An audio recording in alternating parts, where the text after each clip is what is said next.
Hello, everyone. Super excited about today's topic. We today are going to be talking about something very exciting that I have to announce, which I'll save for the end. But we are going to be talking about helping you to stop struggling with your stress so that you can find productivity, consistent productivity. So that is what we're going to be jamming on today. And again, I have a pretty exciting announcement that I'll save towards the end.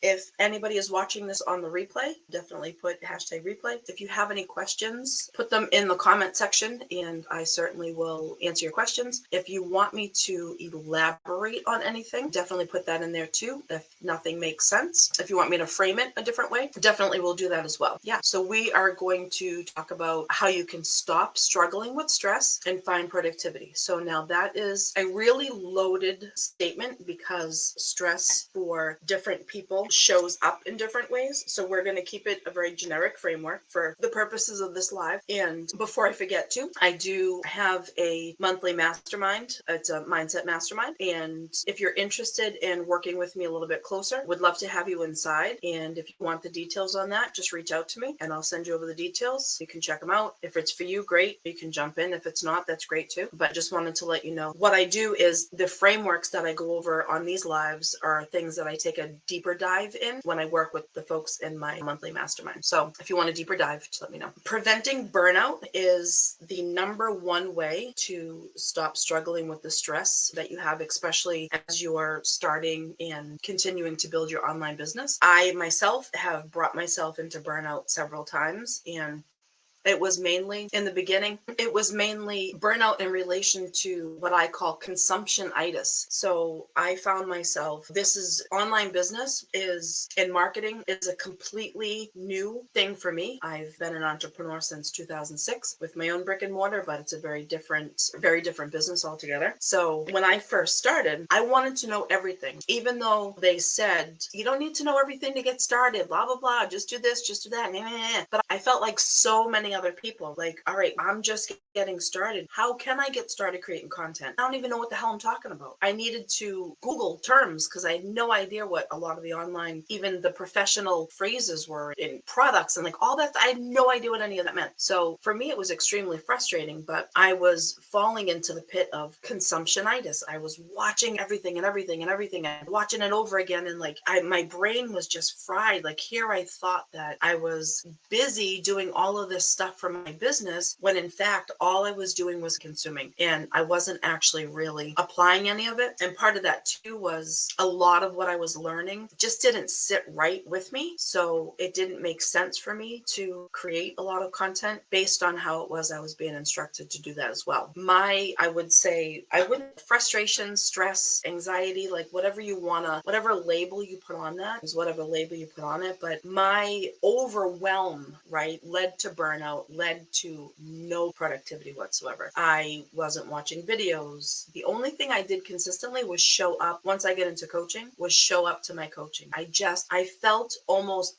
paralyzed because I just couldn't grasp like what it was I was trying to learn. So I want to help you all to not stop or stall or walk away from your online business due to stress and lack of business building productivity strategies that you should be doing. So early recognition of burnout is something that is extremely helpful. So when your brain just feels like you can't fill anymore, when you start to get confused, when you start to just not know where to start, that's when you're experiencing burnout because you've tried to consume too much stuff. So it's best, in my opinion, to walk away for a day. Walk away for a day, get pen and paper, get a whiteboard, whatever it is that you do. If you like those online digital products where you can create like beautiful graphics, like I think Wisteria might be one of them. Maybe that's a plant, I'm not really sure. Whimsical, maybe it's Whimsical, something with a W. I don't use it, so I'm sorry. I can't send you in the right direction. It might be Whimsical that you can create like just a beautiful graph of like your whole business. So then that way you can see what parts of your business are like stumping you and causing you to feel like mentally fatigued, because that's pretty much what burnout is. So recognizing those early signs is going to be crucial for you to not feel like you want to walk away or stop altogether. And it's what prompted me to put together what I put together today, thinking about all of these things and creating something that I wish I had when I first started, just to give me an idea. Also, too, when you want to decrease burnout is you want to self-reflect. All right, what is it that I'm doing? If you're spending, say you work full time and you're spending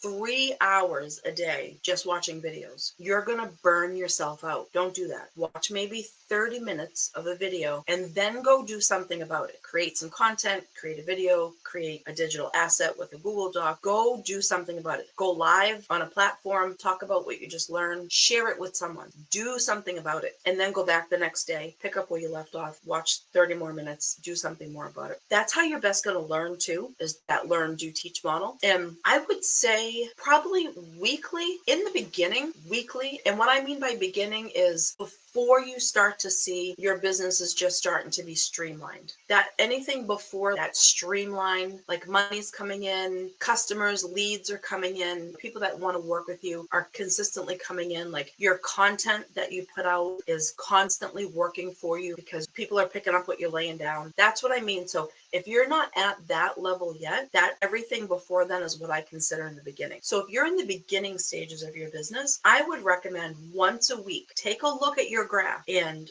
find out, are your goals still the same? Are you daily goals, weekly goals, all of that stuff? Have your skills greatly grown because now you've got maybe some more conversations, maybe some more content created, maybe you've even had a few sales, regardless of the monetary value. Even if you have something $5 to promote, if somebody has purchased it, that's a success. If someone has asked you to help them with something and you've helped them with something, that's a success. So about once a week, whatever day works for you, Saturday, Sunday, Tuesday, Wednesday, whatever it might be, take an assessment of what your daily task looks like, weekly task looks like, and any forward momentum and not forward momentum that you have. Another one, and I've been looking at these, another one is regular exercise. Now that could mean anything. That could mean a 10-minute walk a couple times a day. That could mean whatever it is that you do, the gym, whatever. Regular exercise, we know, increases all those happy chemicals in our body and keeps us going, keeps us mentally clear. That's something that I've been working on improving since the beginning of this year. I've been working on my overall self-care because it's important. I'll let you figure out what your regular exercise. Eating healthy. So I was trying to do something last week and I was trying to figure out something and I just couldn't figure it out. I was getting so frustrated and I realized I was hungry. And I have this thing with my blood sugar drops pretty hard and fast when I'm hungry and I get a massive headache. I have physical symptoms, right? It's not just a matter of being hungry. But one of the symptoms that I have as a result of that is I just can't concentrate. I can't concentrate. I can't have a conversation. I can't stand myself. And it's all because I'm hungry. So last week when I was trying to do something, which was very simple to do, it's something I've done before, I literally could not figure it out. And I'm like, you know what? I went and had lunch, walked away from the computer, sat down 30 minutes, had lunch, listened to Mel Robbins, who I love, while I was eating my lunch, was mindful of my food. And then when I came back upstairs to tackle it, no problem. Boop, done. And I was like, I cannot do things when I'm hungry. I just don't have the brain capacity. And it's because of that hypoglycemia is what it's called. It's because my blood sugar drops. And I've been like that my whole life. It runs actually in my family. And another thing that I do, and I actually created content about it today, is women, sorry men, I don't know if this happens to you, but women, as we get older, I'm 51, as we get older, we hold on to fluids more than when we were younger. I don't know if this always happens, but it didn't always happen for me. So what I've started doing is I call it a detox shake. It's like an anti-inflammatory drink that I drink. I drink it from after I have my breakfast, and then I drink it over the course of 2 to 3 hours until I have lunch. And it really helps just flush all the excess fluid in my body and keeps me from feeling like I'm like a puffer man, like that. You know what I mean? If anyone's experienced bloat, you know what that feels like. So that's why it's really important to eat really healthy foods too, because and I'm certainly not a dietitian or a doctor or anything. This is just based based on my own experience. When you're eating food that is simple for your body to process, it doesn't require more brain energy. It doesn't cause that brain fog that we've all heard about. They say that you should drink half your body weight in water, especially when you're exercising. So I've always stuck to that. And some days I don't hit that mark, but the majority of the days I do. So say, for instance, you weigh 100 pounds, you should drink about 100 ounces of water. I don't know how true that is. I heard it somewhere. Maybe my trainer told me that. I don't really know, but I've held on to that. You figure it out and see if that works for you. And another important thing is, so most people who are starting an online business, most of the time, it's going to be you're working from home. So what does working from home do? You have great intentions. You set up your computer. Maybe you don't have an office, so you set up your computer at the kitchen table, and maybe you have animals. There's 3 dogs here. There's chickens outside. I can hear the rooster cock-a-doodle-doing. Dogs come by. The dogs go nuts. They bark. And then you look over at the fridge, and there's streak marks on the fridge because the dogs like to, I don't know, they smell the fridge. So there's like dog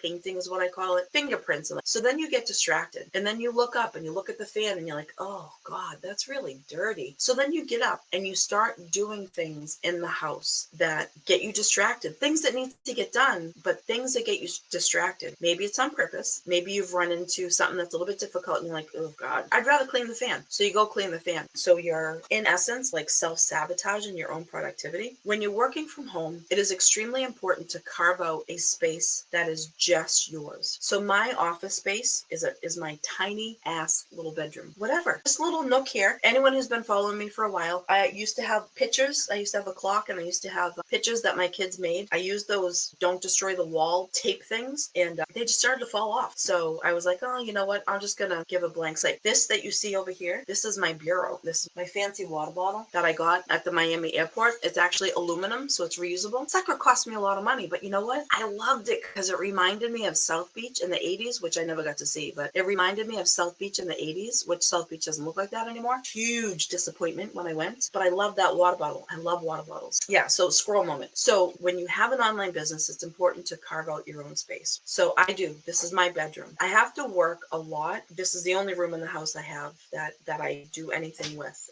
I live in a shared house, and this is my room. I use the kitchen and stuff like that, but this is my room. This is my space. So I have my little office nook here. I finally got an office chair, and I brought my elephant chair to my brick and mortar office because that just wasn't comfortable to sit in, and I primarily work from home. Carve out a little nook in your house. If you have to buy little bifolds to close out the distraction, then do that. They make some beautiful ones. Make your own. Don't put family pictures on it because then you're gonna be like, oh, my son was so cute. Oh, my grandson. Oh, my granddaughter. You're gonna get distracted by the cuteness. If you create one, get some secondhand bifold closet doors, paint them. You can do things cheap. It doesn't need to be expensive. But carve out your little nook inside your house that is just your workspace.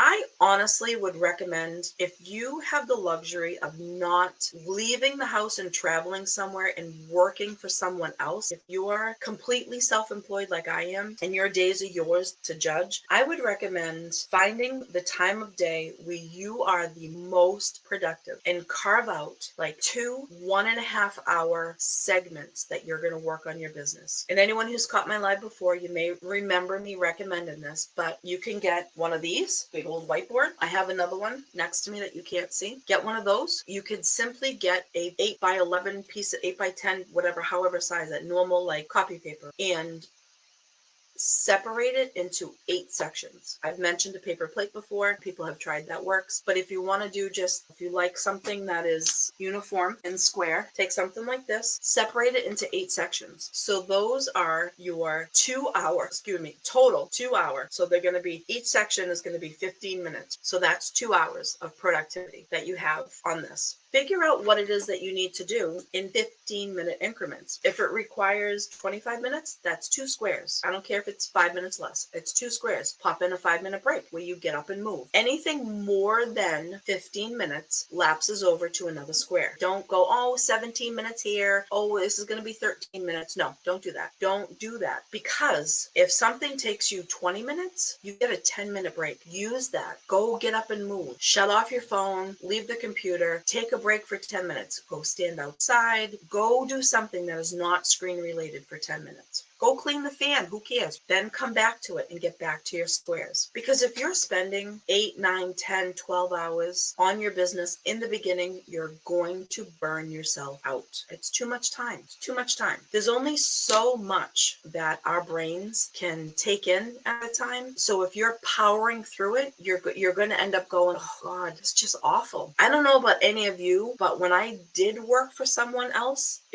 I'm very grateful it was my choice, but getting through 8.5 friggin' hours chained to someone else, them dictating what I do with 8.5 hours is awful, awful, awful. So that's what I recommend doing. I recommend doing 2 1.5 hours or 2 2-hour segments broken down on an 8x10 piece of paper, 15-minute increments. So 8 15-minute increments is 2 hours. So try that. It works. It works to keep you focused. It works to keep you on task. It works to keep you accountable to yourself. And it works to keep you from getting so overwhelmed with consumption. It can be so overwhelming. And everything you do in those 8 15-minute segments should all lead to the next. So try that. Let me know how that works. When you're working from home, again, get in some exercise. Again, every minute that doesn't take up 15 minutes is a chance for you to take a break. Go fill your water bottle. Make sure that's full. Use it for a snack, whatever it might be. It's important.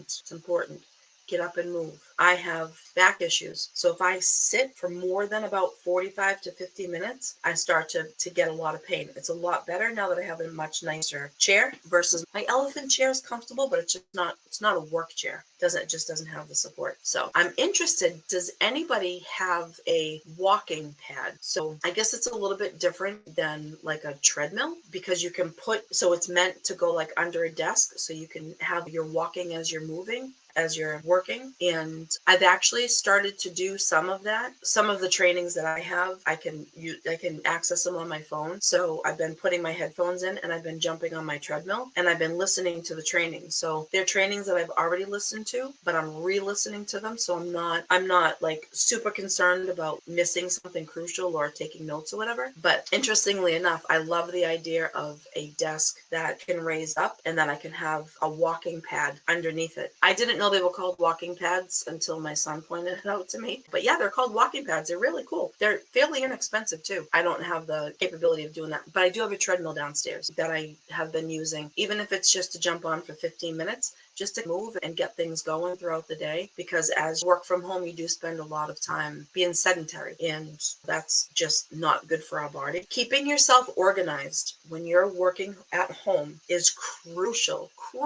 The last thing you want is to be like, oh, I know I wrote that down. Where did I write that down? So now you're looking through 72 notebooks to try to find out where you wrote something down. So I'm a fan of using Google Notes, Google Docs, the notes, the Google Docs, whatever. But I label them in such a way that I know when I need to go back to them, I know it's going to be in that doc. So that's how I say organize. And then I go into my Google Drive and I organize them into folders. So I know if it's something like motivation or if it's mindset or if it's anxiety or if it's trauma, something like that, I know what folder it's in so I can access it quickly. I'm a fan of pen and paper. However, when I first started, I was writing everything down and I had probably 12 3-subject notebooks. Ask me how many times I referred back to them and looked in them. Not once, because I should say I did once. And I realized that I spent more time trying to find the freaking thing that I wrote down versus all I had to do. And this is what I figured out. Here's a tip for everyone. If you're watching a training, chances are if you bought a training, you have access to the replays